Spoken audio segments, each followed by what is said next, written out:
Hola a todos. Mi nombre es Leonel Estefanel, soy psicóloga, me formé como terapeuta, soy directora de la maestría en psicoterapias de niños, de adultos, perdón, parejas y familia de la Universidad Católica. Y hoy en UNICEF me invitaron a hablar sobre el tema de crianzas y pantallas en el marco del COVID-19, ¿no? Y una realidad que nos agarró a todos un poco por sorpresa. Y les quiero contar algunas cosas, pero sobre todo les quiero hablar desde un lugar de psicólogo, pero también desde el lugar de mamá. Yo tengo tres niños, Emma de 8 años, Facundo de 6 y Maya de 4, y mis niños también se quedaron sin escuela, y de un momento al otro pasé a estar en mi casa, teniendo que responder a mi trabajo como de costumbre, con tres niños que, empezaban a hacer deberes, tenían Zoom, y en ese caos las pantallas también empezaron a tener un rol en mi vida, y les quiero contar un poco cómo fue ese transcurso y sobre todo que vamos a conversar sobre cuál es el rol de las pantallas en las crianzas y cómo un contexto, cuando cambia tanto, también nos exige como repensar cuál es el rol que van a tener la pantalla en la vida de los niños. Eh, Primero, como ponemos un poco en contexto, todos los que estamos en educación y los que estamos en crianza y los que de alguna manera trabajamos en infancia, tenemos como un doble juego con la tecnología. Sabemos que es muy buena y que en algún punto le brinda a los niños una cantidad de oportunidades increíbles, y basta esta crisis sanitaria para darnos cuenta la cantidad de cosas que pudieron seguir funcionando gracias a la tecnología. La tecnología realmente es una herramienta que nos ha permitido una cantidad de cosas. Pero también todos los papás sabemos que dentro de la tecnología existen una cantidad de riesgos que en algún punto nos asustan y que también nos llevan a replantearnos la pregunta, bueno, pantallas cómo, cuándo, dónde, en qué momento, hasta cuándo. Y lo que nos pasó con esta crisis fue que en algún punto las pantallas cobraron un gran rol de ayuda a todos nosotros. Yo soy mamá y, como les decía, tuve que hacer muchas cosas con las pantallas en estos últimos 30 días para poder sobrevivir. Desde cosas que a lo mejor en otro contexto no las hubiera hecho jamás, como por ejemplo dejar que mis niños puedan comer mirando la tele, pero justo en ese momento yo tenía una reunión importantísima y no era momento de liderar esa batalla, y entonces dije, bueno, lo hago como puedo, y así fue que lo hice. Pero en algún punto es verdad que las pantallas tienen que tener cierta dirección, donde los adultos somos agentes fundamentales en la vida de los niños para que eso pase. Eh, Nosotros hemos visto, y numerosas investigaciones nos han ayornado en la idea de que los niños manejan y saben de tecnología, pero no tienen las habilidades digitales que todavía necesitan para poder navegar seguros. De la misma forma que no las tienen para manejarse en una plaza pública, tampoco las tienen para manejarse seguros en la red. No quiere decir que no las puedan aprender, tampoco quiere decir que no deban aprenderlas, porque justamente ellos van a caminar hacia un mundo donde la tecnología, ya vemos, que nos atraviesa a todos y que la necesitamos y que nos ha permitido una cantidad de cosas impresionantes. Sin embargo, esas habilidades digitales se van desarrollando a medida que el niño va creciendo, y el rol del adulto es fundamental para poder hacerlas. Eh, Ustedes se preguntarán, porque también me lo pregunto yo, pero pará, una cosa más, en este momento donde ya no puedo con todo, y además cada familia ha tenido como sus desafíos diferentes. No sé, las familias que de repente tenemos niños y estamos en el teletrabajo, tenemos el desafío de seguir funcionando con niños que están acá, pero también hay familias que de repente las personas se quedaron sin trabajo y se enfrentaron a otro problema que no es el estrés, pero que sí es el aburrimiento. Y en algún punto la pregunta es, ¿cómo puedo hacer para tener un niño confinado 24 horas del día sin una pantalla? Sea como sea, todos nos enfrentamos a un desafío donde las pantallas salieron a salvarnos la vida.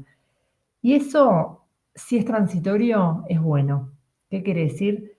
Que parte del desafío de adaptarse tiene que ver con elegir las batallas. Ustedes saben que desde la biología esto es así. Cuando el cuerpo lucha contra un virus, hay una cantidad de funciones que de alguna manera quedan relegadas para que el cuerpo y el sistema inmunológico pueda defenderse frente a un estresor que puede poner en jaque la supervivencia.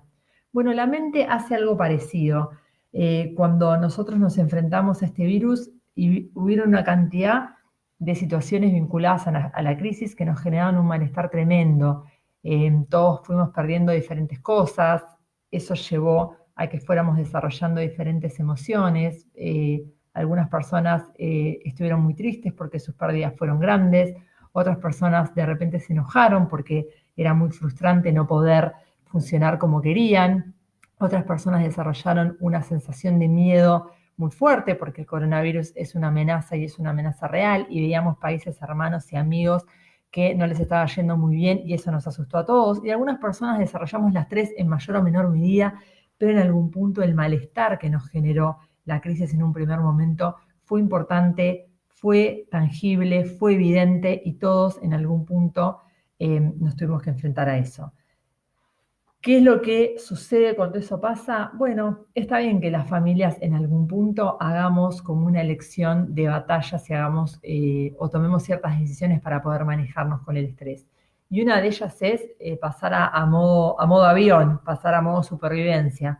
Eh, y eso fue lo que hicimos en una primera etapa. Dijimos, bueno, tenemos que seguir funcionando, y como sea, lo hicimos. Conectamos las computadoras, seguimos trabajando, los niños andaban por ahí, los que no trabajaban se morían del aburrimiento, buscaban estrategias en la tecnología, pero como sea, todos estuvimos un tiempo enorme frente a las pantallas para poder funcionar de manera adecuada. ¿Qué pasa con esto? Eh, Como les decía, esto si tiene un tiempo es bueno. Yo siempre cuento el mismo ejemplo. Imagínate que vos te acabas de mudar y llegás a una casa nueva que no conocés, tenés todas tus ollas adentro de cajas, no tenés el gas enchufado, bueno, está bien que pidas comida o que hagas fideos con manteca, o que la alimentación de repente esa semana no sea la mejor porque no podés arreglar la mudanza, la casa, la electricidad y encima comer frutas y verduras de forma equilibrada. Uno dice, bueno, te vas a tener que sobrevivir con lo que puedas. Pero es verdad que no se puede criar en modo supervivencia. No podemos estar todo el tiempo en modo avión o en modo aguante, donde uno dice, bueno, yo necesito las pantallas para poder funcionar. Porque ¿qué es lo que sucede con esto? Las pantallas son buenas, pero las pantallas tienen que tener dirección en la vida de los niños. A diferencia en la vida del adulto, donde el adulto le puede dar dirección a la pantalla y el adulto puede usar la pantalla como el adulto quiera, pueda o necesite, porque ya en el cerebro existen una cantidad de funciones vinculadas a la autorregulación, a la toma de decisiones, que tienen que ver con lo que llamamos la función ejecutiva, que es como una función que organiza todos los elementos del cerebro y va tomando decisiones y va ejecutando las mejores. En el niño todo eso está en formación.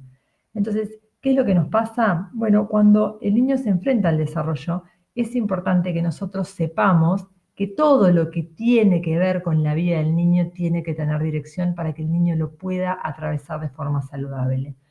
Cuando uno ve a un niño que está bien alimentado, cuando uno ve a un niño que tiene buenos hábitos de sueño, cuando uno ve a un niño que de alguna manera tiene una buena motricidad, va al día con los deberes, con la escuela, por lo general atrás de ese niño hay un adulto que le está dando dirección a esos comportamientos. Porque si yo dejo que el niño decida, el niño va a comer lo que tiene ganas, probablemente nunca come una fruta, viva comiendo papas fritas, se tome toda la Coca-Cola, no entra a la clase porque le va a divertir mucho más el recreo, y duerma cuando tiene ganas, porque la tele es mucho más divertida que irse a dormir a su cama. Bueno, con la tecnología pasa lo mismo. Si yo dejo que el niño la maneje, el niño se lleva bien con la tecnología, pero no se lleva bien con las habilidades que se necesitan para manejar bien la tecnología. No las tiene todavía. Él puede agarrar, él puede manejar el dispositivo, él puede decir cómo bajar una aplicación. Mi hija sabe configurar Zoom, cambia su perfil, le pone una foto, aprendió rápidamente cómo hacer esas cosas, pero no tiene idea cómo cuidarse, no tiene idea cómo manejar su información en la red, no tiene idea qué hacer si alguna persona entra a su Zoom y empieza a hacer cosas, no tiene habilidades para poder manejarse en el mundo de las redes. Por lo tanto, la presencia de los adultos que cuidan es absolutamente fundamental para que el niño pueda desarrollar estas habilidades. Porque cuando el niño las tiene, el niño navega seguro, y nosotros tenemos que educar en las pantallas y tenemos que criar para que el niño pueda desarrollar habilidades que en algún punto minimicen los riesgos. Nosotros no podemos eliminar los riesgos de la web. Hay un trabajo muy fuerte por parte de instituciones tratando de generar políticas que regulen lo que pasa en Internet, sobre todo en la infancia, pero sabemos que echa la ley, echa la trampa, y hay un YouTube para niños, pero igual ahí empieza a aparecer información que no es adecuada para niños, y bueno, y de alguna manera uno dice, bueno, cuando un niño está en la red, es como que estuviera en la plaza pública, es lo mismo. Hay plazas más seguras, más inseguras, pero en algún punto es una plaza pública, donde pueden pasar las cosas que pasan en las plazas públicas. A medida que el niño va aprendiendo a cuidarse, cada vez va a poder desarrollar más autonomía para manejarse en ese espacio público y es esperable que así sea, porque el niño en algún momento va a tener que estar solo en ese espacio público. El tema es cuándo y el tema es en qué momento. Eso es lo que nosotros tenemos que entender cuando criamos niños con pantallas. La plaza pública se nos metió dentro del dispositivo y además cada vez más sabemos que los fenómenos que pasan en la red tienden a ser privados, porque mientras que el niño es pequeño podemos tener acceso a las redes en dispositivos sociables, en el sentido de que es una computadora, es la tele, pero a medida que el niño va creciendo, cada vez el fenómeno empieza a ser más privado, porque lo empieza a ejecutar desde su teléfono. Entonces, cuanto más privado es el fenómeno, más habilidades necesitamos en ese niño para que pueda funcionar de forma adecuada. Entonces, ¿qué es lo que pasa con esas habilidades? Necesitan tiempo, necesitan educación, necesitan un adulto que en algún punto las esté enseñando. Y uno dice, pero estoy en el medio de la crisis sanitaria, es que no puedo hacer eso. Y es que en algún punto es real que no lo podemos hacer con las condiciones de vida que estamos teniendo ahora. A todos nosotros las pantallas de una forma u otra nos salvaron, pero todas las familias tenemos que empezar a desarrollar nuevas rutinas y nuevos hábitos que puedan ser sostenibles en el tiempo con las condiciones que tenemos, donde las pantallas vuelvan a tener dirección. ¿Qué quiere decir esto? Que yo en un primer momento mi consumo de pantallas en la vida de mis hijos fue totalmente reactivo, que fue tipo lo que pude hacer. Entonces estaba en una reunión, venían, los enchufaba a la tele, salía, bueno, hacía lo que podía. Pero en un momento tuve que sentarme y decir, bueno, yo tengo que establecer nuevas rutinas de trabajo, porque quizás las que funcionaban en mi vida anterior eran funcionales en un contexto donde mis hijos iban 8 horas a la escuela, donde yo trabajaba en una oficina, donde mi casa está. En este nuevo contexto me di cuenta que ni la casa era adecuada, porque no tenía una mesa de trabajo, o porque los horarios que yo tenía eran horarios muy buenos en mi vida anterior, pero no eran nada buenos en la vida que yo tenía ahora. Y empezar a darme cuenta de los ajustes que tenía que hacer para poder funcionar, donde las pantallas estuvieran de alguna manera dirigidas por mí. ¿Qué quiere decir? Que la función de la pantalla y los contenidos de la pantalla en mis hijos, que son pequeños, no tienen 20 años, porque a los 20 años ya es esperable que el chico lo maneje con autonomía, pero en 8, 6 y 4 años, ¿qué miran? ¿Cuándo miran? ¿Cómo miran? ¿Y para qué miran la pantalla? Es algo que tiene que estar bajo mi control, de la misma manera que está bajo mi control, qué comen, cuándo comen, cómo comen. Ellos pueden controlar cuánto comen, pero todo el resto de las cosas lo tengo que regular yo para que ellos puedan tener una alimentación saludable. Las pantallas cumplen una función comunicativa, una función educativa, que en este momento es una función enorme en la vida de nuestros niños, una función de conexión, que en este momento es la única que tienen. Yo siempre pensaba, yo tengo niños pequeños y siempre decía, ustedes tienen que vincularse en la realidad, pero hoy en día la realidad no existe más. Si mis hijos no hacen videollamadas por Zoom, es que no ven a sus amigos.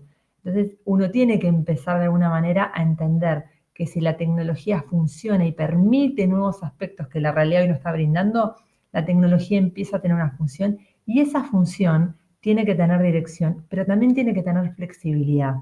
¿Qué quiere decir esto?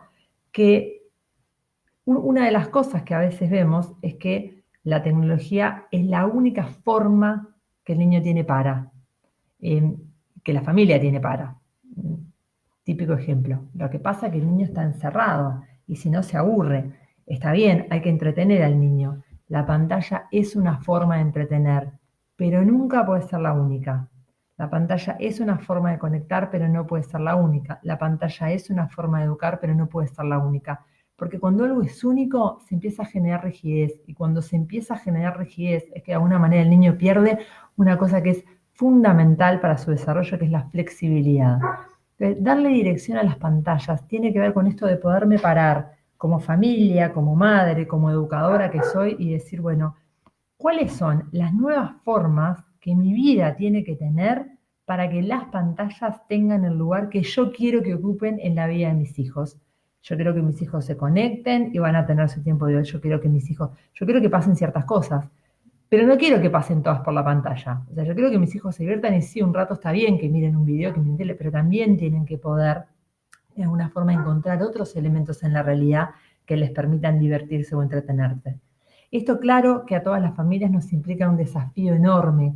Por eso es un desafío que uno entendía que de repente era demasiado exigente al principio. Y uno al principio decía, bueno, hagamos lo que puedan, aflojemos porque estamos en crisis, estamos de alguna manera atravesando una tormenta, estamos confinados, encerrados, y no es momento de ponerse a buscar, no es momento de exigirse. Pero también es verdad que el estrés tiene como diferentes fases. Tenemos una fase de reacción, que es este primer impacto donde estamos todos de alguna manera asustados. Y ahora tenemos lo que se llama una fase de resistencia o de adaptación, donde en algún punto todos los organismos y los sistemas empezamos a buscar nuevas formas para funcionar en este contexto que cambió. Entonces, en este contexto que cambia, nosotros tenemos que buscar cuáles son las nuevas formas para que esto funcione. Y en esto tenemos que establecer nuevos acuerdos y nuevas rutinas, porque una de las cosas que más nos estresó al principio es que todas las personas cometimos un error muy típico, que es hacer lo mismo de forma diferente. Eso es lo que pasa por lo general frente a los cambios. Al principio hay una gran resistencia al cambio, donde la persona quiere hacer lo mismo diferente. Entonces, todos quisimos hacer lo mismo, vivir igual, divertirnos igual, pero diferente, por la pantalla. Entonces, mantenimos nuestros horarios de gimnasio, o cocinamos, o nos divertimos, o trabajamos, todo igual en la pantalla. Y uno dice, no, no se trata de hacer lo mismo de forma diferente, se trata de hacer algo diferente. Se trata de poder establecer una nueva rutina donde las cosas que antes encontrabas en un lugar, ahora las vas a tener que encontrar en otro lugar. Yo les cuento una cosa que me pasó, que fue como muy significativa para mí. A mí me encantaba mi casa y me parecía que era una casa súper cómoda, hasta que tuve que vivir en ella 24 horas y me di cuenta que no era una casa para estar todos encerrados, no era una casa para trabajar, no era una casa para que mis hijos hicieran los deberes, no tenía mesa de trabajo, no tenía impresora, ni siquiera tenía computadora, no tenía espacios donde las personas pudieran transitar. Las sillas que me parecían divinas me resultan tremendamente incómodas porque las compré en un remate y de repente son bárbaras para venir y sentarme 3 horas por día, pero no son nada buenas para estar sentada de repente 15 horas al día. Entonces, las familias tuvimos que en algún punto empezar a desarrollar otra forma de vivir. Y las personas que lo lograron mejor son las que pueden rápidamente volver a darle un lugar a la pantalla que tiene que tener, que es la pantalla tiene que estar al servicio de una función. Como les dije, las 3 grandes funciones que tiene la tecnología básicamente son la búsqueda de información, la comunicación y el entretenimiento. Y en este momento, obviamente, las plataformas educativas que hasta de repente hace un tiempo no cumplían más que una función de soporte, hoy empiezan a ser la plataforma donde la mayoría de los niños están recibiendo su educación. Por lo tanto, si la tecnología está al servicio de una función, bienvenida a la tecnología. Ahora, si la tecnología está al servicio de compensar una carencia, es decir, de llenar los agujeros que la nueva rutina no puede resolver, y entonces usamos la tecnología como chupete electrónico, nos van a pasar 2 cosas. Una es que en algún punto vamos a usar siempre un mismo mecanismo y un mismo canal para que el niño se entretenga, por ejemplo. Y la segunda es que como estamos de alguna manera compensando una carencia, va a ser muy difícil que podamos disponer del tiempo que el niño necesita para que le podamos enseñar a navegar en esa nueva realidad o a navegar con las habilidades que el chico tiene que tener para poder funcionar. Entonces, frente a la tecnología y en la crianza hay como algunos mensajes que es bien importante que los papás podamos entender. La primera es que la tecnología no es buena ni mala. La tecnología está, y es verdad que la tecnología vamos porque la tecnología está metida en la vida de todos y no se puede vivir sin tecnología. La segunda cosa que tenemos que saber es, las personas aprendemos a usar la tecnología y desarrollamos habilidades digitales para hacerlo en forma segura.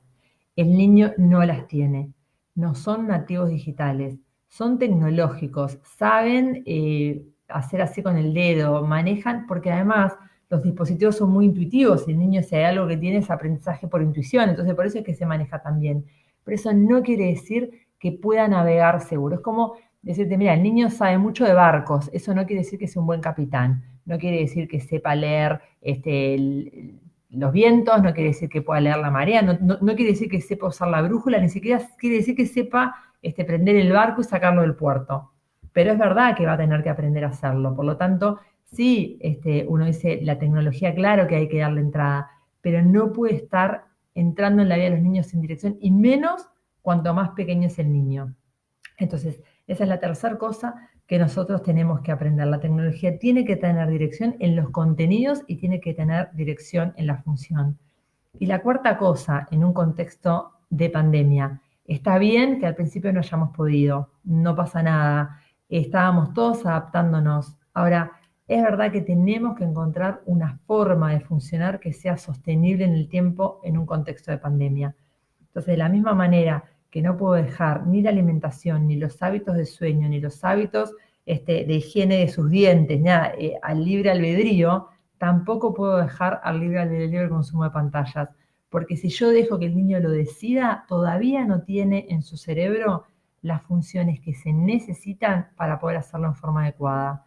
Entonces, es verdad que en algún punto parte de superar la crisis tiene que ver con que las familias nos podamos como volver a empoderar en esto de, bueno, este contexto cambió, aquí y ahora estamos acá, y con esta realidad que tenemos, ¿cuáles son las nuevas formas de funcionar que vamos a encontrar para que todo vuelva a tener el lugar y la dirección que yo quiero que tenga? Esto es quizás el mensaje más importante que quiero transmitir, porque cada familia tiene tiene como su cultura tecnológica, tiene como, hay padres que son más tecnológicos, padres que son más antitecnológicos, y está bien, uno educa de acuerdo a un estilo, ciertos valores. Es verdad que tenemos algunas directivas que nos dicen que es bueno, que no es bueno, y sabemos que la tecnología no es buena ni mala, sabemos que hay una cantidad de mitos con respecto a ella, pero lo que también sabemos es que los niños que crecen bien y que crecen en forma saludable son niños que en algún punto tienen un adulto que está comprometido con el desarrollo de esas funciones. Entonces tenemos que buscar la manera de poder seguir acompañando a nuestros niños en lo que es el uso responsable de las redes. Y la quinta cosa que les quiero contar es que siempre en la vida del niño lo que tiene que haber es flexibilidad. La flexibilidad es uno de los procesos, perdón, de los resultados de ciertos procesos que se vincula más a la salud mental de las personas. Mentes flexibles, con capacidad de adaptarse, que pueden encontrar un canal o pueden encontrar otro. Entonces, aún en situaciones de confinamiento y aún en situaciones de crisis, el niño tiene que tener variedad. ¿Qué quiere decir? Que el equilibrio entre el mundo digital y el mundo real tiene que seguir existiendo aún cuando tengamos poca disponibilidad de recursos fuera del hogar para poder acceder a ciertas cosas. ¿Qué quiero decir con esto? Que si la única forma que tiene un niño de entretenerse a los 5 años es la pantalla, eso da rigidez. De la misma manera que da rigidez que la única forma que tenga el niño de divertirse sea jugando con arena. Uno dice, no, el niño tiene que poder de alguna manera adaptarse a las propuestas diferentes que le vamos dando. Y cuanto más pequeño es el niño, ustedes piensen que más capacidad de adaptación tiene y más flexibilidad natural tiene. Entonces, hay padres que me dicen, es que tiene 3 años, es que no lo pueden entretener de otra manera. Él viene con una cantidad de recursos para poder hacerlo. Lo que de repente hay que generar son contextos para que pueda. Entonces, las pantallas tienen que tener no un reloj ni un horario. Hay muchas investigaciones que hablan de que eso es como muy relativo a los contextos, muy relativo a la vida del niño, muy relativo, pero lo que sí tiene que haber es un equilibrio. ¿Qué quiere decir? Que a veces no importa tanto cuánta pantalla, sino lo que importa es cuánto más. Es como, a veces pasa con la alimentación, bueno, es verdad que el niño puede comer un porcentaje de comida chatarra, pero si come frutas y verduras, en algún punto la comida saludable está, a veces es más importante que eso esté que cuánta cantidad de pantalla el niño consume, porque es algo que a los padres los obsesiona mucho y siempre dicen, ¿cuántas horas de tele? Y dices que es que no hay un criterio para eso. Lo que sí es verdad es que el niño tiene que poder divertirse de diferentes formas, tiene que poder comunicarse de diferentes formas, tiene que poder acceder a información de diferentes formas y tiene que también poder educarse de diferentes formas. Es como decir, lo que le tenemos que ofrecer en la infancia es diversidad. Y lo que uno ve es que como la tecnología nos queda fácil a los adultos, porque acá yo estoy segura que todos los que me están escuchando les debe pasar lo mismo que a mí. En algún punto es mucho más fácil darle un dispositivo que fumármelo 20 minutos diciéndome, mamá, estoy aburrido, mamá, ¿qué puedo hacer? Mamá, estoy aburrido. Porque es verdad que hay momentos donde puedo tener resto para eso y hay momentos donde, bueno, me cansa y no puedo y vuelvo a lo mismo. Si eso pasa cada tanto, no importa. En la educación nada excepcional, salvo un evento traumático, pero nada excepcional genera aprendizaje. Es como que yo te diga, una vez fuiste a una clase de alemán, ¿aprendiste alemán? No. En la educación lo que sostiene el aprendizaje es lo repetido. Entonces uno dice, bueno, alguna vez que te pasa, no importa. Ahora, si siempre te pasa, si cada vez que el niño se siente mal le das un teléfono para que, bueno, todas las veces es, bueno, eso sí va generando un aprendizaje que de alguna manera le va a dar mucha rigidez al niño y no le va a permitir desarrollar otras estrategias. Entonces, en tiempos de confinamiento lo que tenemos que saber es que la crisis es exigente. No hay manera de pasarla sin sentirse un poco mal. No hay manera de atravesar una crisis sanitaria mundial que en algún punto nos conecta con una cantidad de riesgos y con una cantidad de medidas que de por sí son muy difíciles de sostener sin que eso tenga un costo.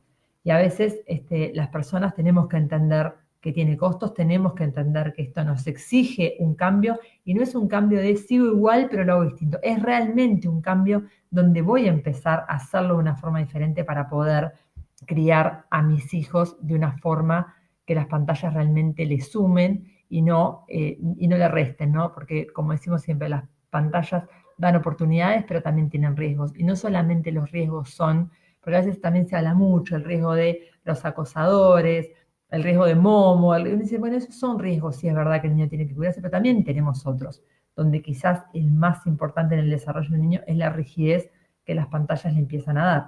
Una vez ve niños que no pueden divertirse si no es con una pantalla. Y uno dice, más allá de la pantalla o no pantalla, lo que es un problema en ese niño es la rigidez. El niño tiene que poder rápidamente, después de unos 20 o 25 minutos, eh, adaptarse a otra forma y a otra propuesta.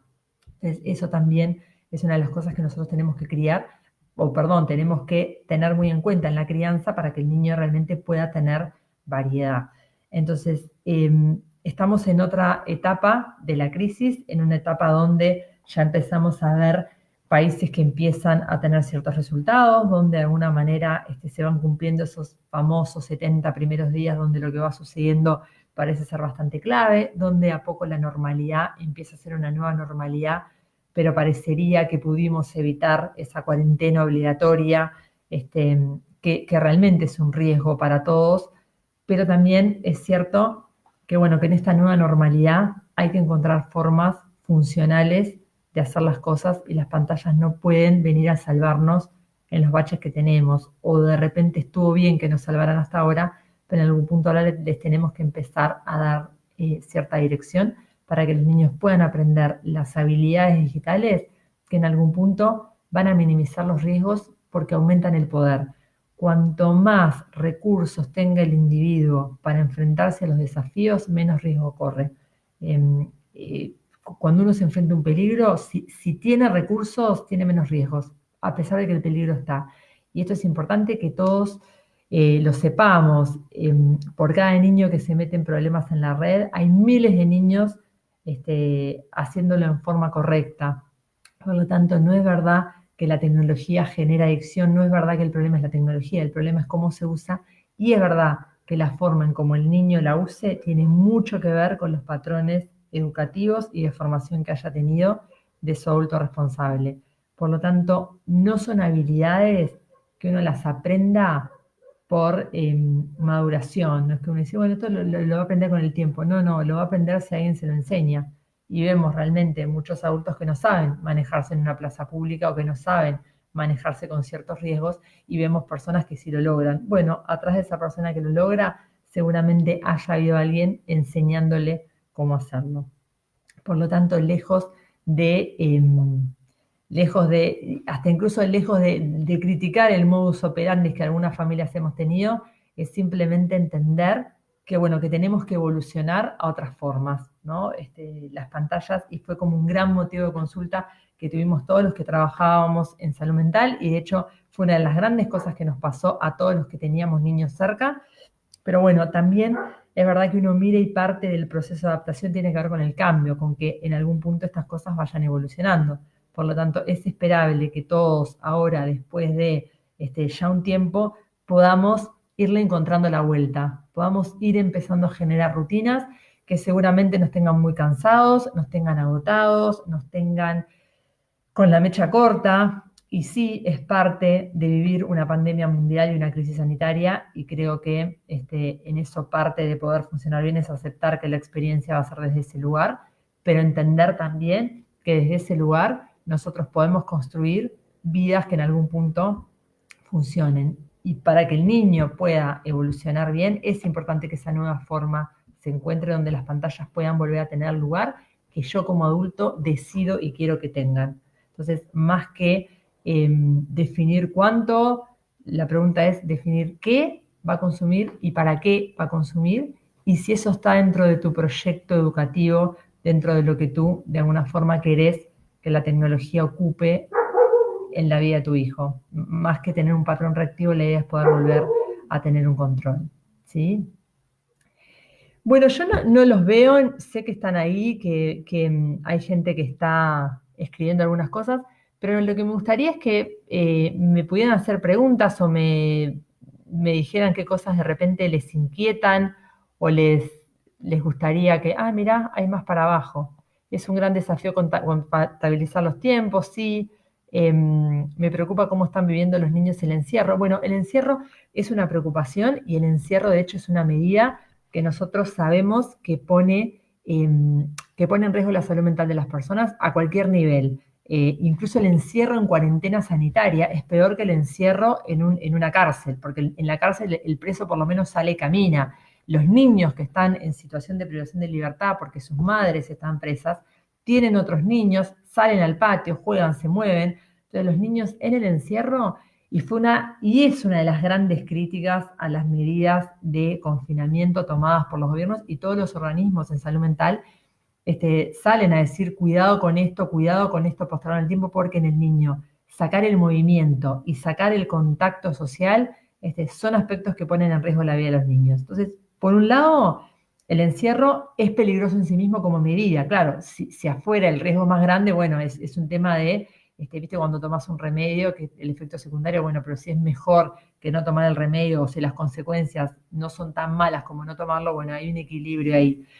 Pero hay una cosa que es importante también saber, y es esta. El encierro del niño lo enfrenta a cosas que no necesariamente son malas ni traumáticas. Por ejemplo, el aburrimiento. El aburrimiento es un gran desarrollador de la creatividad, es un gran desarrollador de los recursos del niño, es un gran desarrollador de la imaginación, y no necesariamente es algo que a los niños los va a perturbar. Segunda cosa, los niños tienen una gran capacidad de adaptación. Por lo tanto, si yo dejo un niño sin pantallas, en un lugar encerrado y le doy algunas cosas, el niño rápidamente va a encontrarle la vuelta, pero el niño, si hay algo que sabe, es sobrevivir y adaptarse. Viene con un set de cosas que van de alguna manera cambiando el cuerpo para que el niño pueda vivir en esa situación. ¿Por qué es peligroso? Porque, bueno, yo de alguna manera no quiero que el niño viva encerrado, quiero que el niño viva en movimiento y en expansión. Entonces, eh, y la tercera cosa que es importante que todos ustedes sepan, yo trabajo hace mucho tiempo asesorando a familias, trabajando con padres en temas de crianza, y algo que nos llama mucho la atención a todos los profesionales es cuánto mejor están los niños en esta situación que en la anterior.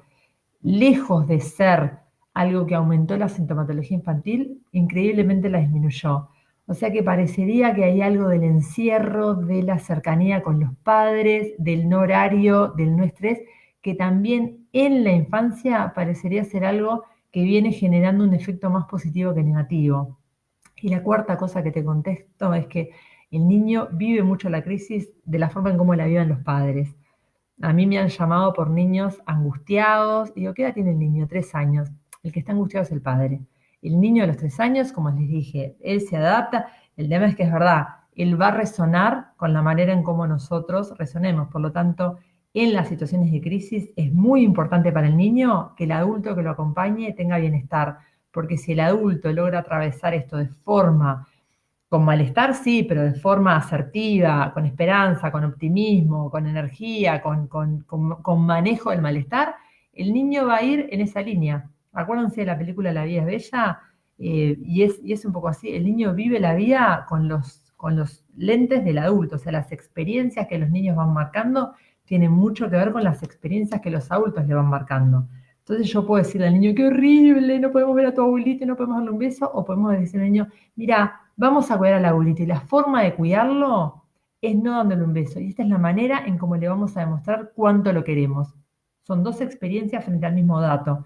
Entonces, que el adulto que acompaña al niño tenga vivencias fuertes de fortaleza, de capacidad, de resiliencia, es lo que de alguna manera va a hacer que el niño atraviese bien el encierro. De todas maneras, el encierro es una medida a considerar y es una medida a tenerla clara en el equilibrio entre lo que suma y lo que resta, ¿no? Y por eso es que muchas políticas tienen esta cosa de prendido y apagado de la cuarentena, porque bueno, se sabe que no se puede sostener. Las posibles situaciones de violencia intrafamiliar, sí, son otra de las grandes consecuencias del encierro. El encierro genera, bueno, acá igual me estoy yendo un poco de tema, pero se los cuento porque esto es de crianza y redes, no sé si se amerita abrir de repente esa ventana, pero sí, las situaciones de violencia intrafamiliar son otros de los grandes riesgos. Miren, las crisis, y se los cuento para que ustedes, las crisis siempre mejoran lo que está bien y empeoran lo que está mal. Y esto de repente hagan un análisis de qué pasó con ustedes y van a ver que los mejores recursos que ustedes tienen están potenciados y los peores defectos que ustedes tienen están potenciados también. Miren lo que les pasa con sus parejas. Lo que está bien está mejor que nunca. Ahora, lo que está mal está peor que nunca. Bueno, con todo pasa lo mismo. Las crisis son grandes catalizadores, son como las enzimas, vieron que activan procesos. Entonces, la crisis hace eso. Por lo tanto, lo que está mal empeora y si hay violencia, si hay irritabilidad, si hay eso, por lo general tiende a empeorar en los sistemas. De la misma manera que si hay gente esperanzada, enérgica, positiva, creativa, está más esperanzada, más enérgica, más creativa que nunca. Sí, bueno, se corta la transmisión. Los tics de las comunicaciones en los niños con discapacidad resultaría en parte beneficioso, ¿no? Sí, bueno, por eso las crisis también son oportunidades de crecimiento. Nos empezamos a dar cuenta cómo, bueno, cómo la tecnología en parte nos permitió seguir funcionando y cómo de alguna forma ser una sociedad inclusiva no es solamente poner carteles, ni hacer reclames, ni festejar el día de, sino que realmente en cualquier situación en la que estemos, todas las personas puedan estar incluyendo, viviendo desde esa realidad. Así que sí, claro que sería. Karen, estoy en España y lo que he visto desde que autorizaron los paseos es que muchos niños tienen miedo a salir. En el caso de mi hija, se aburre salir y no puede jugar con nadie ni ir a la placita. ¿Cómo puedo motivarla? Bueno, parte del miedo es entendible porque probablemente esa niña tiene miedo porque sus adultos tienen miedo. El miedo no es de la niña, esa es una experiencia que en algún punto marcó. Y a tu hija le aburre salir porque se acostumbró a estar encerrada y ese es el gran mecanismo adaptativo que los niños tienen. Por eso les digo, ojo con que el encierro para los niños, el niño se adapta. Y ahora lo que simplemente vas a tener que hacer es enseñarle que ella se puede cuidar y en algún punto flexibilizarla. Porque vuelvo a lo mismo, es flexibilizarla. Con aburrimiento, sacala igual. Esa es la flexibilidad. La flexibilidad es la capacidad de poder desarrollar acciones independientemente de los estados de ánimo. Si yo solamente hago lo que me divierte, soy rígido. Si yo puedo hacer todo, me divierta o no me divierta, soy flexible. Entonces, definí una rutina que sea saludable para tu hija y de alguna manera proponéselo. Y no, vamos a ir a la placita porque esto es bueno para ti. Y si estás aburrida, ok, lo vamos a hacer con aburrimiento, pero es importante que se mueva, que vuelva a conectar con eso y rápidamente vas a ver que si tú le mantenés la propuesta a pesar del aburrimiento y no te enganchás con eso, ella rápidamente va a volver a adaptarse a este nuevo contexto.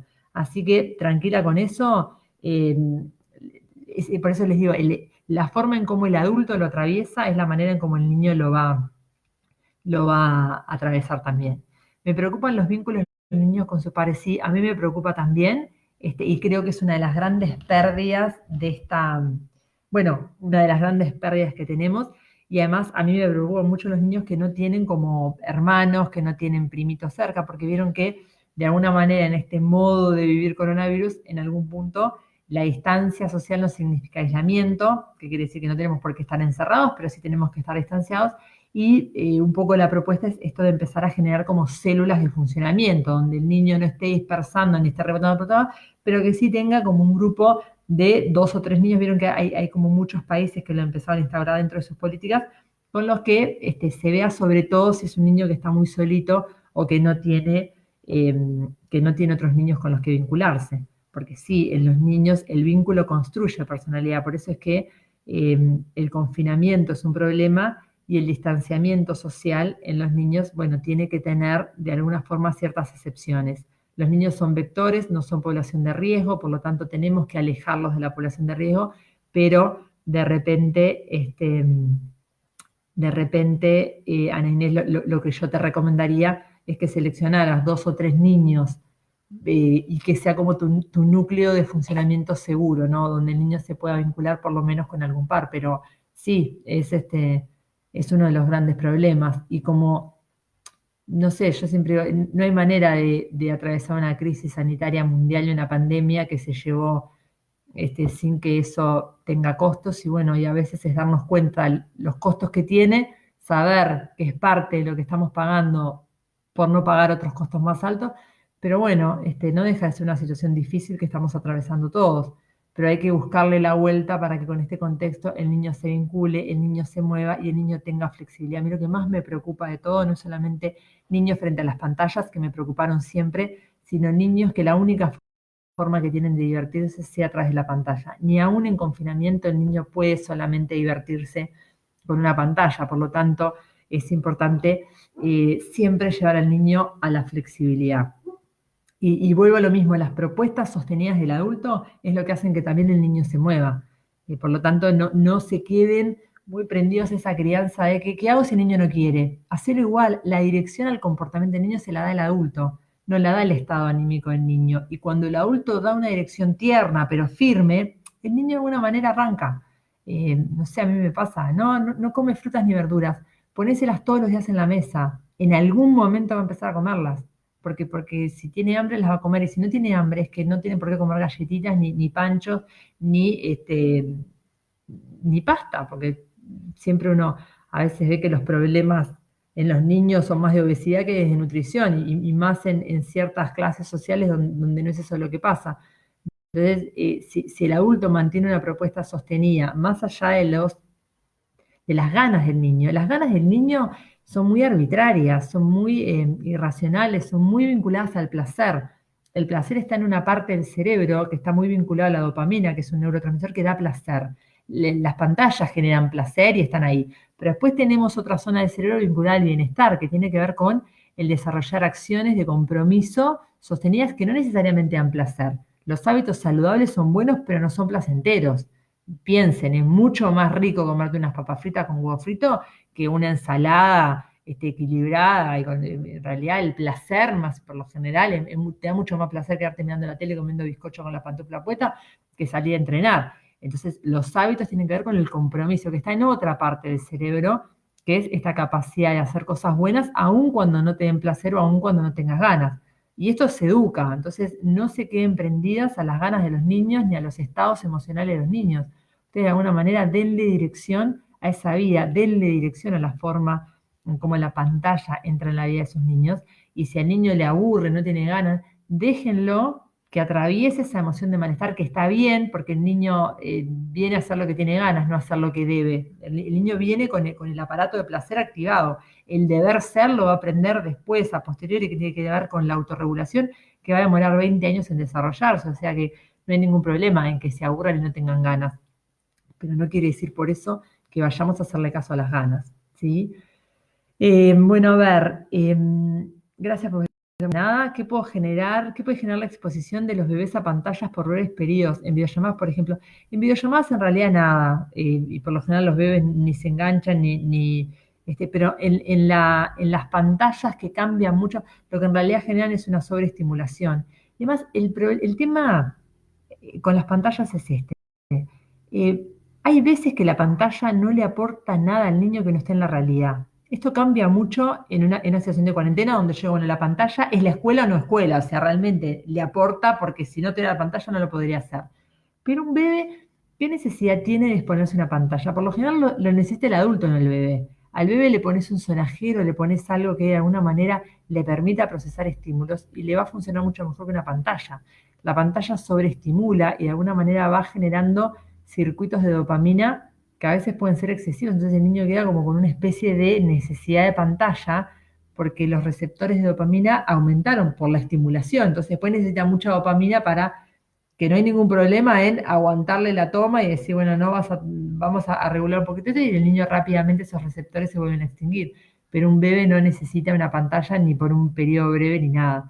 Y las videollamadas en realidad son personas, pero al bebé en realidad no le suman ni, es como que no es por el bebé, me parece que es más por la gente que lo quiere ver al bebé.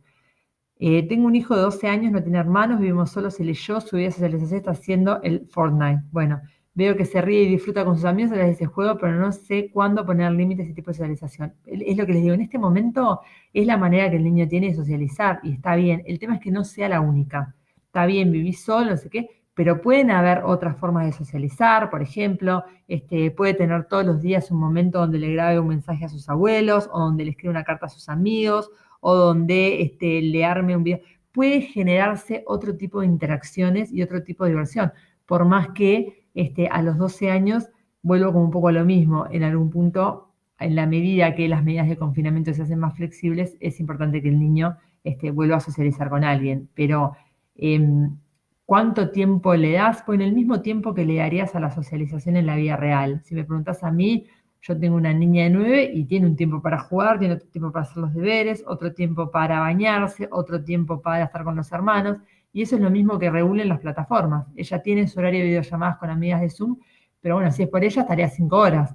La realidad es que 5 horas no puede estar enchufada en el Zoom y es un tema que voy regulando de la misma manera que regularía cuánto tiempo viene una amiga a jugar. De repente tampoco serían 5 horas.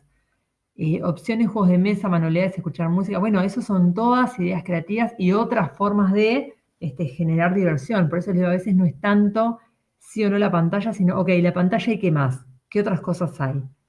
Los colegios están planteando distintas opciones respecto a la cantidad de tiempo de clase por Zoom de todos los días y varias horas por día, o en otros casos clases puntuales. Me gustaría saber tu opinión. Vuelvo como un poco a lo mismo. Suma, ayuda. Miren, pienso esto, tu hijo de 12 años juega al Fortnite y se vincula. Si tu hijo de 12 años tuviera la posibilidad de que afuera en el jardín hay niños de 12 años jugando a la pelota o a un juego en Castro, no sé qué, yo lo que te diría es, bueno, que socialice en la red, pero que también vaya a socializar, porque cuantos más canales de socialización tenga, más flexible va a ser. Entonces, no hay ninguna necesidad de que un niño esté en una plaza divirtiéndose con el celular cuando tiene miles de opciones para divertirse. Tiene que flexibilizarse. Ahora, esas opciones no están. No tengo manera de educar al niño que no sea por la plataforma. No tengo manera de que se vincule con otros niños si no es a partir de un juego, porque no hay en la realidad otras maneras. Bueno, entonces la tecnología, claro que es el elemento para que esa función se dé, y es una función importante en la vida del niño, educarse, verse con sus maestras, con sus padres. Ok, la plataforma Zoom no es la ideal, no sé si es la ideal o no, está bueno complementarlas con otras, pero estamos en crisis, estamos en una pandemia, no se puede, ok, adaptémonos, pero la tecnología suma algo que la realidad no da. Entonces, a veces los psicólogos nos ponemos muy en contra porque vemos niños en la playa, por ejemplo, niños en la playa de 8 años con el celular. Y ya, lo que pasa es que se aburre. Pues que se aburra, está bien, porque en la playa tiene que encontrar nuevas formas de divertirse, no porque sean buenas, porque tiene que ser flexible, tiene que poder manejarse en el contexto que se le proponga y no puede ser que solamente se divierta de una manera. Ese es el concepto más grande, que las pantallas, como tienen esa cosa de que nos sirven a todos, terminan siendo como el único canal en el que el niño hace las cosas. Entonces, en una situación como una crisis sanitaria, es verdad que hay muchas cosas que no se dan si no está la pantalla. Y bueno, y está bien porque suman. Entonces, mi opinión es bienvenido el Zoom para la educación y claro que gracias a la tecnología hay muchos niños que van a poder seguir aprendiendo y eso es bueno porque si no, no podrían aprender de otra manera. Capaz que alguien me dice, bueno, pero le puedo poner una maestra particular. Bueno, igual se perdería los pares, se perdería la maestra, se perdería el ritmo de la clase. Entonces, creo que vuelvo a lo mismo. El problema no es pantalla sí, pantalla no. El problema es qué vas a hacer en la pantalla, para qué lo vas a usar y de alguna manera qué función y quién le va a dar dirección a eso. Si es el niño con su circuito, con su cúmulus accumbens del placer, dándole dirección, no, no, no, porque el placer te lleva a cualquier lado. El niño no tiene función ejecutiva para darle dirección a sus pasiones, se las tiene que dar el adulto. Y el adulto tiene que educar al niño en el uso de esa tecnología porque el niño no lo tiene. Entonces, esa es la parte que a veces uno dice y confronta mucho con esto de los nativos digitales. No, no, no, no son nativos, nacieron con la tecnología, eso no los hace mejores usándola. Por el contrario, tienen que aprender las mismas cosas que tuvimos que aprender todos, y alguien se las tiene que enseñar. Somos nosotros, por eso el tema es, bueno, lo que pasa es que él quiere, lo que pasa, bueno, no, no importa que quiera, lo importante es si le sirve. A veces yo le digo a los papás, no le des lo que quiere, dale lo que necesita, que no es lo mismo que lo que él quiere, pero en algún punto, si tú sabes ser el adulto que le da al niño lo que necesita, vas de alguna manera a construir un camino y una dirección que sea buena para la crianza de tu niño, pero no podés dejarlo a él tomar decisiones de la misma manera que no lo dejarías manejar, que no lo dejarías usar el dinero, que no lo dejarías decidir lo que come, que tampoco lo dejarías decidir cuánto tiempo, por ejemplo, cómo se viste. Yo si dejo a mis hijos decir cómo se visten de verano todos los días, hay 10 grados bajo cero, ellos se quieren poner en traje de baño, y el otro día se querían bañar en la manguera afuera. Bueno, está bien, es lo que querían, pero envía necesidades de UNICEF, carlosgaloso@gmail. Bueno, ¿qué preguntas más? ¿Los colegios están vendiendo? ¿Respondí todas o más o menos?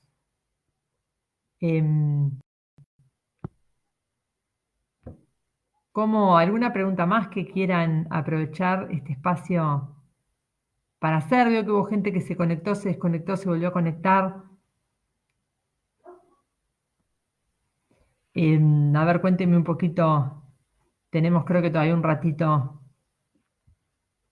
unos 10 minutos, o no sé en realidad.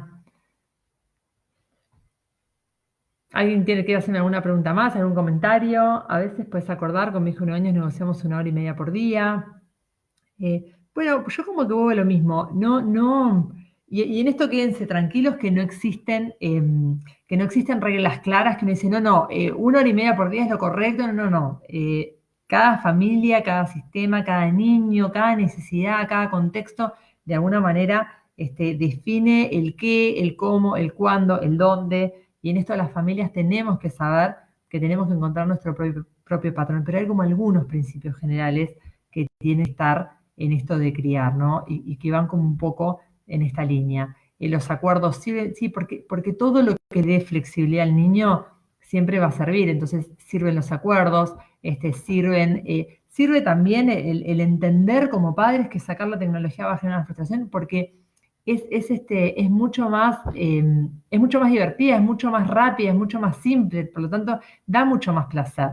Pero eso no quiere decir que tengamos que ir siguiendo al niño en los placeres que él va proponiendo. Y los adultos tenemos que estar como muy tranquilos con la frustración del niño y no creer que lo que el niño necesita es lo que le va a gustar. Eso quizás a veces en la crianza es como una idea importante. Claro que no le va a gustar, pero le va a servir. Y si le va a servir, hay que intentarlo y hay que hacerlo desde ahí. Si la idea es pensar que en el bienestar de los niños no deberíamos encerrarlos en una casa ayudándolos a que el sistema inmune se debilite, como ya lo han explicado muchos doctores, tiene evidencia. Bueno, sí, por eso este es un gran cuestionamiento, que se le hace a estas medidas. Bueno, y de hecho hay países que están como tomando otras recomendaciones o que están siguiendo como otras, bueno, teniendo en cuenta esto, porque la medida de confinamiento tiene que tener un límite. Pero sí, estas son como las grandes discusiones, ¿no?, que se generan en torno a esto, y bueno, y esto de no tener a la infancia en el foco del pensar las medidas, o esto que de repente hubieron países muy creativos, que es eso, que desarrollaban células de funcionamiento para los niños, que era que cada niño tenía que tener como 5 niños referentes y en ese núcleo se movía, y había como horarios para que el niño pudiera salir, pero bueno, como todo, cuanto más creativo seas, mejor vas a poder enfrentar una crisis. Pero bueno, es un cuestionamiento que hay, y es un cuestionamiento fuerte, y en países como Italia, fíjense, Italia, con la catástrofe sanitaria que tuvo, con muertes a roletes, la Sociedad Italiana de Psiquiatría salía a decir, dejen a los niños salir a pasear, porque tienen que salir a airearse, porque hasta un niño preso necesita. Entonces, los niños que están en situación de privación de libertad porque sus madres están ahí, salen al patio a tomar sol. Entonces, es una crítica fuerte. Personalmente, entiendo el debate y entiendo una parte y entiendo la otra y entiendo que de repente las alternativas son las que te van ayudando y las que te van salvando, pero es verdad que el espacio se transformó en un gran recurso que de repente en otro momento no era tan importante, pero hoy en día hubieron niños que estuvieron mucho tiempo encerrados sin recibir luz solar, por ejemplo, durante mucho tiempo sin otros niños cerca. Me dice, esto hay que pensarlo bien, hay que pensarlo bien, porque claro que tiene impacto. Bueno, gracias María Gamboa, gracias Andy Navarro. Bueno, ¿quién tengo por ahí? Creo que fui respondiendo todo, ¿no? ¿Alguien me quiere hacer como alguna pregunta más?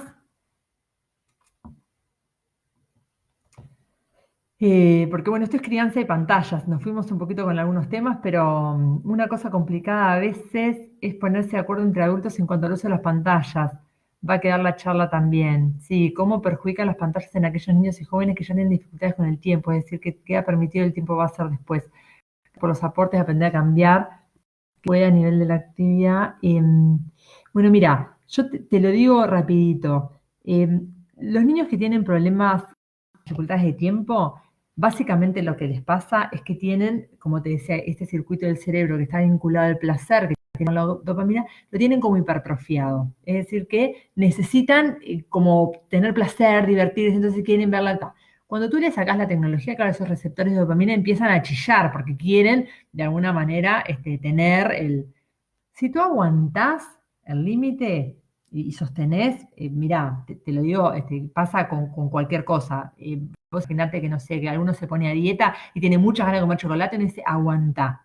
Aguantá, porque si aguantás y atravesás ese malestar, esos receptores van a empezar a morir, se van a empezar a cerrarse y cada vez tu cerebro va a necesitar menos dopamina. O sea, ¿qué es lo que pasa con el tiempo? Bueno, de a poquito hay que, vuelvo a lo mismo, la dirección la tiene que dar el adulto y el niño tiene que aprender a tolerar el malestar que le genera el límite. ¿Cómo se tolera el malestar? No, simplemente cuando tu hijo o tu niño empieza a chillar porque quiere, vos batí merengue, decirle, entiendo que te cueste, entiendo que te gusta, pero esto tiene que tener un límite porque así lo decidimos papá y mamá, porque nosotros le vamos a dar dirección, no se la vas a dar tú, porque en definitiva parte de la habilidad también digital está en saber regular el consumo y muchos niños hablan de la dificultad que tienen en el consumo de la tecnología y muchos niños hablan, de hecho la investigación Kids Online habla de que también esta dificultad la ven en sus adultos también, o sea que esto no se lo pongamos a los niños la misma dificultad que tenemos nosotros, pero parte de esto tiene que ver con aprender a tolerar el malestar, de que el placer no se dé y simplemente esperando eso empieza a achicar, o sea que vuelvo a lo mismo, no se queden prendidos a la idea de que, y esto pasa mucho con los límites, yo voy a poner límite cuando el niño no se frustra, o a mí me pasa muchas veces que los papás vienen a pedirme recetas para que cuando le ponen el límite al niño, el niño no haga la rabieta. Y dice, pero es que claro que la va a hacer, te va a volar los techos, y además, al principio, no va a decir, uy, mi papá, claro, está aprendiendo formas nuevas de ponerme límites, lo que va a decir es, no está funcionando, así que voy a redoblar la apuesta y voy a gritar más fuerte. Pero si tú entendés eso como parte del problema, lo aguantás serenamente, esperás que pase, lo validás, pero te mantenés firme, el niño en algún momento aprende a tolerar esa frustración porque viene con un circuito para eso que lo tiene que activar. Lo que pasa que a veces que los adultos, y a ver, lo digo como adulta que me pasa, yo tengo una niñita de 4 años que es calentona, que no se imaginan lo que es, me vuela a los techos, y a mí me pasa que a veces tengo miedo que se enoje. Y digo, no, pará, no puede ser que te tenga miedo. Pero es verdad, trato de hacer cosas para que no se enoje y trato de ver de qué manera. Y en un momento, no, se va a enojar, me va, ahora todo. Y yo tengo que, de alguna manera, empoderarme como adulto que da dirección y, bueno, dársela sabiendo que eso va a generar una cantidad de líos. Así que los niños que tienen nada, lo que tienen son hipertrofiados los receptores de dopamina y hay que simplemente frustrar un poquito para que esos receptores vuelvan a su lugar. ¿Cómo perjudica la pantalla en aquellos niños y jóvenes? Esto ya te lo respondí, creo. Hola, Lorena, ¿cómo estás? Bien. Vivo sola con mi niño de 3 años. Le está pasando que su tolerancia es cero. Sí, porque a los niños a los 3 años les pasa eso. Si siempre tiene pilas, solo jugamos juntos en momentos en que nada lo conforme, no sé cómo manejarlo. Es que los niños a los 3 años, claro, a ver, mirá, pasa esto. Yo siempre digo lo mismo. Criar un niño solo es mucho más difícil que criar 5. De repente 5 te cansa más, te lleva más dinero, te complica más, pero en algún punto la demanda es mucho menor porque el niño va generando como sus circuitos con otros. Lo que te está pasando es que tu hijo tiene como pocas fuentes que te ayuden a vos en la crianza. Vos pensás que a los 3 años en otro contexto iría al jardín, ya tendría nuevos educadores, tendría amiguitos, una fuente de reforzadores que no tiene, caminaría, entonces estar en casa genera malestar y en realidad lo primero que te diría es que esto no se maneja, esto se atraviesa, o sea que es como decirte, respirá, trata de mantener vos tu bienestar lo más que puedas, genera, si podés, en la medida de tus posibilidades, espacios de movimiento, porque vuelvo a lo mismo, nos piden que estemos distanciados pero no encerrados, que vos tenés recursos como para sacarlo al aire libre, que corra, que puedan entrar otros estímulos en su vida, mejor para vos, si tenés la posibilidad de que otras personas entren en ese núcleo seguro de funcionamiento, también hacelo, pero es como decirte, mirá, Joana, la que te toca es difícil, porque además, no sé si tenés jardín o si no tenés jardín, pero ningún niño a los 3 años está preparado para estar solo, criado eh, por su mamá o su papá. Ustedes piensen que los niños se crían siempre en manada, esto es algo muy instintivo y muy natural, o sea que eh, parte de esta distancia nos lleva a contextos muy artificiales, donde, bueno, es difícil. Entonces, yo lo que te diría es, Joana, es difícil, se te va a complicar, busca ayuda a vos, trata de mantenerte con plenitud de recursos, sabe que, y bueno, y confía en que en algún punto, tanto vos como tu hijo van a adaptarse porque venimos preparados para eso, pero él debe estar como con un nivel de irritabilidad importante porque ya a los 3 años el niño necesita otras cosas. Pero bueno, esto también me pasa que creo que en algún momento, ahora que podemos salir un poco, de repente busca alguna plaza, alguna playa, algún parque, algún otro niño con el que puedas juntarte a jugar. Los noticieros y los niños, ¿conviene que estén muy informados? No, la verdad es que no. La información que ellos necesitan ya la tienen que estar dosificada, hay muchísimos manuales que explican, pero es como cuando la gente me pregunta, es importante que los niños sepan que se pueden morir en cualquier momento. La verdad la respuesta es no. Las personas tenemos que vivir creyendo que vamos a morir dentro de mucho tiempo y pensando, los papás pensamos que nos vamos a morir antes de nuestros hijos y no importa si es verdad o no, punto necesitamos tener ciertas seguridades. Entonces, la información que manejan los niños tiene que ser la información que les sirva. De la misma manera que vos a los 6 años no manejabas información de la economía mundial, ni el precio del dólar, ni el precio del barril del petróleo, porque a tu vida no le cambiaba nada. Bueno, la información que se le da al niño tiene que ser la que el niño necesita y la que al niño le sirve para entender lo que está pasando. Un exceso de información al niño no le aporta. El niño tiene que saber que no va a poder ver a sus abuelitos porque está el coronavirus, que se tiene que lavar las manos, que no va a poder ver a sus amiguitos porque es la manera que tenemos de cuidarlo, que tiene que comer mucha fruta y verdura para que su cuerpo esté fuerte y que en un tiempito vamos a poder salir a jugar todos juntos cuando el coronavirus ya no sea un peligro para nuestros abuelitos. Con esa información el niño se tiene que manejar. Más información que esa al niño no le aporta nada y es eso, no adulticemos a los niños. Hay algo que nos empezó a pasar, que esto de respetar al niño nos empezó a hacer sentir que el niño era simétrico al adulto. Respetar a un niño quiere decir que el niño es simétrico en derechos y el niño merece respeto, pero no es igual al adulto. Que merezca el mismo respeto no quiere decir que sea igual. Los sistemas tienen que estar separados. El adulto es grande y el niño es chico. El adulto toma decisiones, el niño de alguna manera entra en decisiones que toman otros, porque la simetría tiene que estar y es saludable. Somos iguales en derechos, somos iguales porque merecemos respeto. Los niños merecen lo mismo que merecemos los grandes. Entonces, si vos como grande te mereces que no te peguen, cuando el otro se enoja, el niño también se pegue cuando te enojas. No quiere decir que seamos iguales. Entonces, la información la manejas tú, pero el niño no. Mi hija no se entretiene mucho sola, si no está sola frente a una pantalla. Con los niños con mucha energía es un apto como se tiene 8 años. Bueno, es lo que te digo, el problema ahí es la flexibilidad.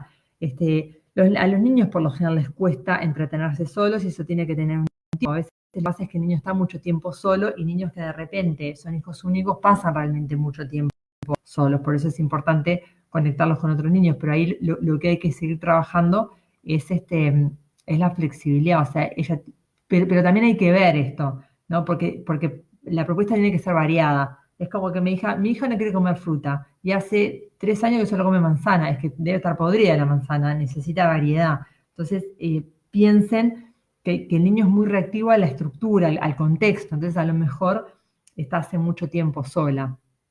Entonces ahí de repente buscarle como otros espacios. Pregunta a mi hija, ¿qué opinás de que los profes manden muchas tareas? Tiene 17 y le gusta lo que decís. Sí, opino que eso está muy mal, así me gano a tu hija de 17 años. Bueno, en realidad tiene que haber un equilibrio, ¿no? Y es verdad que lo que le diría a tu hija de 17 años es que, bueno, parte de esto es que todos nos vamos a tener que adaptar a una nueva forma. Yo soy docente en la universidad y les puedo decir que es difícil a veces nada, adaptarse a eso. ¿Cómo explicar que la pantalla tiene un tiempo? En realidad, los límites se explican, pero después no hay que fundamentarlos mucho. Ellos te preguntan por qué, y en realidad, porque esto es bueno para ti, y no hay que explicar mucho más, porque en realidad no tiene una razón. O podría decirle, bueno, no, porque tenés que ser flexible, porque tenés que tener diferentes recursos, porque tenés que tener. En realidad, yo le puedo fundamentar y le puedo explicar por qué las frutas y las verduras son buenas. Las pantallas son buenas en la medida que también haya otras cosas. Entonces, ¿por qué un tiempo para las pantallas? Para que haya tiempo para otras cosas. ¿Por qué otras cosas? Porque las otras cosas son tan buenas como las pantallas y en tu vida tiene que haber todo. Listo, se explica una vez, pero no piensen que el límite para ser respetado. Es como que yo le pregunte a la UTE para los que no saben es el que nos da la energía eléctrica, pero ¿por qué a las 2 veces que no te pago me cortás? Y la UTE me viene a explicar todo su sistema de finanzas y cómo se desbalancea si no le pagan. Mira, porque en realidad para tener el servicio tenés que pagar.